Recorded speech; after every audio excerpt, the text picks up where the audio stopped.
wahu wo kese bi ewo fie hanom wo ne nyina jiri munhwa ne nsuo ye nipa ba ye ne ma nyina nsuo na kyekyepo munhwa ne nsuo ye nipa ba Ghana mpanyifo sa mo je ya tax na mo se mo be mani pa fa atete mu so ya nyame ne mu bedi o. God will punish you people.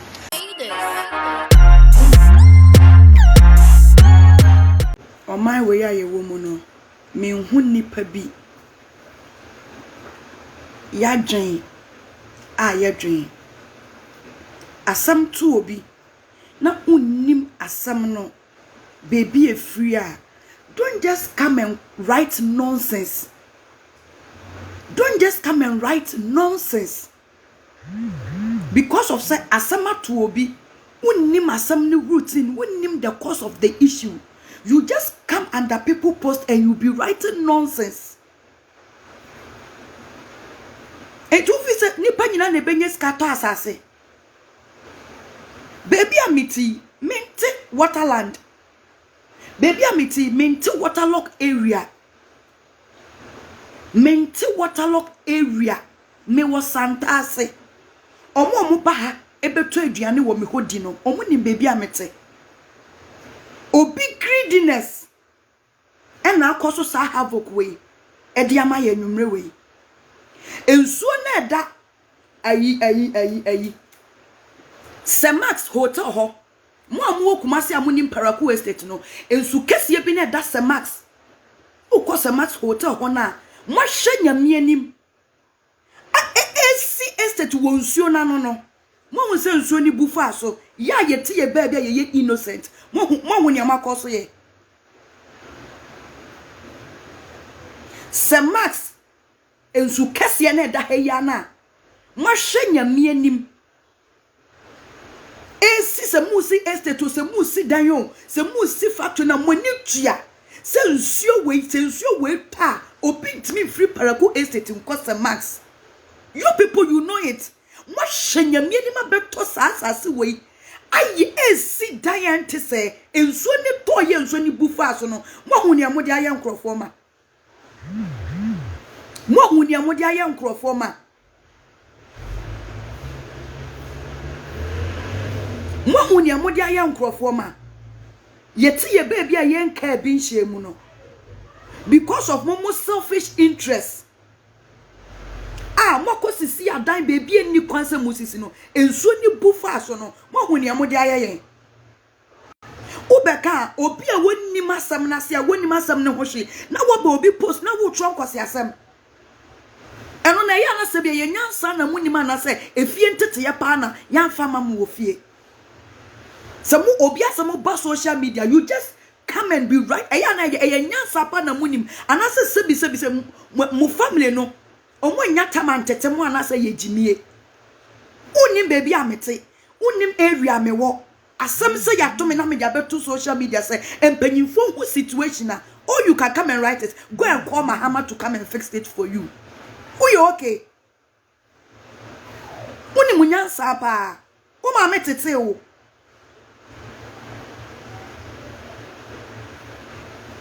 Ada me kofa Semax na sa nsuo no ya feeling wo ho me kai me kansem we se nipa kura wa hyeda pa beto nsuo asase a omo feeli omo pam nsuo we no dansu kese bi beto no ya yegufom ha nyinara asamato ye truly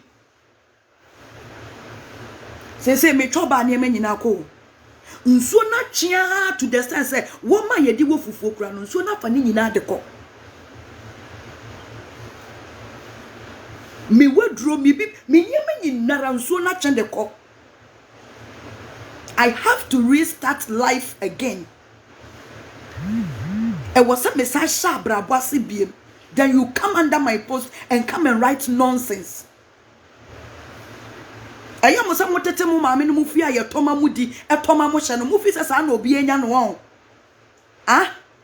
Mutete mo maame no mo ncha mo ntua live be ntua water be na mo mpena for 10 no mo fi se sa na obi enya no wabrabo mu won.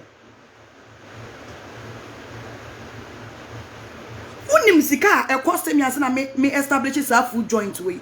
Do you know how much I spend?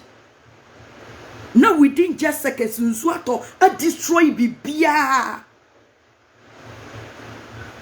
Na mo amakoto nsuo asase se musi estate se musi warehouse no ye ni bibia ka kire mo ye damase nyame nhira mo why nyame onye mo kese se mo ni tua se nsuo asase ni nsuo wenye nsu ketwa ye nsu kese nanso Ghana no kura yentumi nkanti makoto nsuo asase ye sidan ama nsuo atama nsuo na bua fa so ma ye hiafo a ye ti ye ba bi mom na ye be sofa ye damase nyame nhira wo bibia mesra mo ame customers amoba ha bedidi nyina no efri china ekono muntumi ma because me niam nyina everything bibia sai me bibia nso na fa me niam nyina de ko abubu niam bebre nti mesra mo amenti eya amoba baby ameton aduane ebedidi no mesra mo efri china ekode muntumi ma me pomacho efri china ekono moba munya bibia ni eno kra titiriu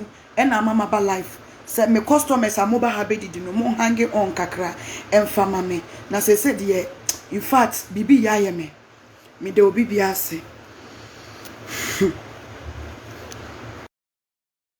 se mwahu wo kese bi ewo fie hanom wo ni nyina jiri munhwa ne nsuo ye nipa ba ye ne ma nyina nsuo na checheko munhwa ne nsuo ye nipa ba Ghana mpanyinfo sa moje ya tax na mo se mo be mani pa fa ateti mu so ya nyame ne mu bedi o. God will punish you people. Now it's just a matter of time. Mun treat ni pa say ya wate munya ya sa moa na emrepa eda mo ani mo twa mo hwa achi ye ne ma nyina